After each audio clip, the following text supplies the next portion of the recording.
বিসিকের উদ্যোগে উন্নয়নের অগ্রযাত্রায় রূপকল্প 2041 বাস্তবায়নে বিসিকের ভূমিকা শীর্ষক আলোচনা সভা এবং কারুশিল্পী পুরস্কার 1430 প্রদান অনুষ্ঠান গতকাল সন্ধ্যায় সোনারগাঁও হোটেলের ওয়েসিস মিলনায়তনে অনুষ্ঠিত হয়। অনুষ্ঠানে প্রধান অতিথি ছিলেন মাননীয় শিল্পমন্ত্রী নুরুল মজিদ মাহমুদ হুমায়ুন এমপি এবং বিশেষ অতিথি ছিলেন জাকিয়া সুলতানা সিনিয়র সচিব শিল্প মন্ত্রণালয়। 536টি রপ্তানিমুখী শিল্প ইউনিটের মাধ্যমে 33,046 কোটি টাকার পণ্য বিদেশে রপ্তানি করেছে, যা দেশের মোট রপ্তানি আয়ের প্রায় 11%। এই সকল পণ্যের মধ্যে রয়েছে চামড়া ও চামড়াজাত পণ্য, ঔষধ, তৈরি পোশাক, পাটজাত পণ্য, প্লাস্টিক পণ্য, হস্তশিল্প পণ্য, হোম টেক্সটাইল। দেশে আমদানি বিকল্প যন্ত্রাংশের প্রায় 20% বিসিক শিল্প নগরীতে তৈরি হচ্ছে। 2022-23 অর্থ বছরে বিসিক শিল্প নগরী সমূহতে সরকারকে প্রায় 4,800 কোটি টাকার শুল্ক ব্যয় টু ট্যাক্স প্রদান করা হয়েছে। বিসিকের 82টি শিল্প নগরীতে 5,984টি শিল্প ইউনিটে প্রায় 8,25,000 কর্মসংস্থানের সৃষ্টি হয়েছে। সংবিধান প্রণয়নের কাজ যখন শেষ হওয়ার পথে, তখন শিল্প মন্ত্রণালয়ে আমার বদলি হয়। আমি বিসিকের পরিচালক ট্রেনিং হিসাবে বদলি হয়ে আছি। 1956-57 সালে তৎকালীন প্রাদেশিক সরকারের শিল্প, বাণিজ্য, শ্রম, দুর্নীতি দমন এবং গ্রাম সহায়তা দপ্তরের মন্ত্রী থাকাকালীন বঙ্গবন্ধুই সর্বপ্রথম এই অঞ্চলে শিল্প প্রসারের জন্য বিভিন্ন উদ্যোগ গ্রহণ করেছিলেন। জনগণের ভাগ্য উন্নয়নে শিল্পায়নের গুরুত্ব অনুধাবন করে তিনি 1957 সালে east Pakistan small and cottage industries, যেটা ইপসিক, প্রতিষ্ঠা করেছিলেন, যা এটা আজকে বিসিক নামে সুপরিচিত। তিনি 1972 সালে রাষ্ট্রপতি আদেশ জারি করে 593টি শিল্প প্রতিষ্ঠানকে জাতীয়করণ করেন। 1973 সালে ইন্ডাস্ট্রিয়াল ইনভেস্টমেন্ট পলিসি, 1974 সালে নিউ ইন্ডাস্ট্রিয়াল ইনভেস্টমেন্ট পলিসি এবং 1975 সালে রিভাইজ ইন্ডাস্ট্রিয়াল ইনভেস্টমেন্ট পলিসি প্রণয়ন করেন। জাতির পিতা মাত্র 3.5 বছরে বাংলাদেশকে স্বল্পোন্নত দেশে রূপান্তর করেছিলেন।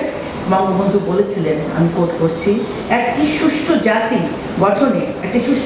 গঠনে কি শিল্প, কৃষি, যোগাযোগ ব্যবস্থা বা অন্যান্য সাংস্কৃতিক যেমন উন্নয়ন প্রয়োজন, তেমনি প্রয়োজন চিন্তা ও চেতনার ক্ষেত্রে বৈপ্লবিক পরিবর্তন সাধন করা, আনকোট।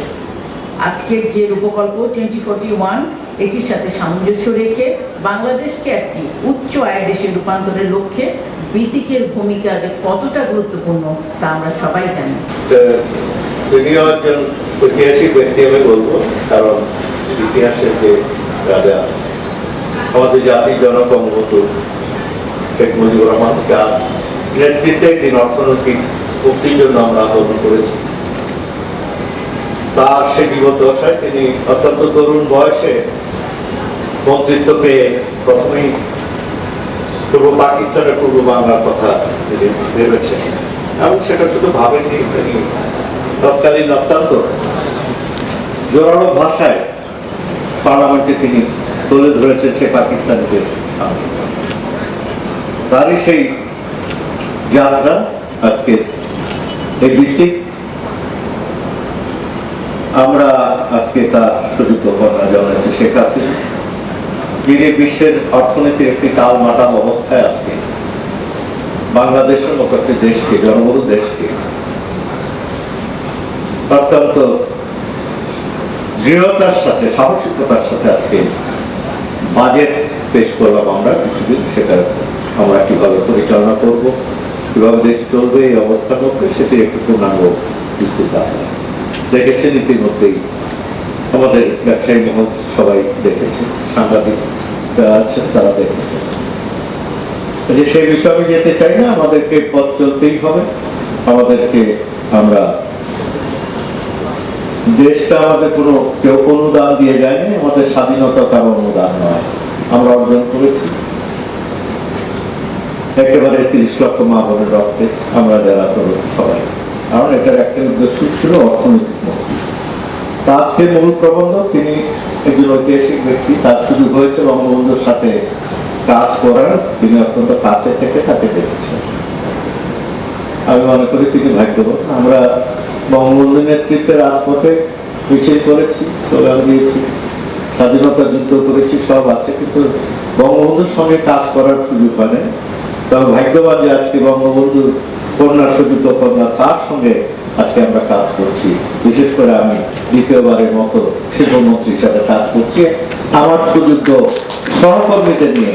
আজকে আমার সিনিয়র সচিব এবং যারা আছেন, দেখেছেন, তাদের মতো সুযোগ্য যারা আজকে আমার প্রত্যেকটি কর্পোরেশনে যারা নেতৃত্ব দিচ্ছেন, আমি মনে করি আমরা একটা টিম হিসাবে আজকে কাজ করে যাচ্ছি বিশালভাবে, যেখানে বাংলাদেশের উন্নয়নের সিংহভাগ যে মন্ত্রণালয়ের উপর নির্ভর করে, সেখানে আমরা নেতৃত্ব দিচ্ছি। এই জন্য নিজেকে গর্বিত মনে করি এবং আমি মাননীয় প্রধানমন্ত্রীকে ধন্যবাদ জানাই আমাদের উপরে আস্থা রাখার জন্য। অনুষ্ঠানে কারুশিল্পীদের ক্রেস্ট ও সম্মাননা প্রদান করা হয়।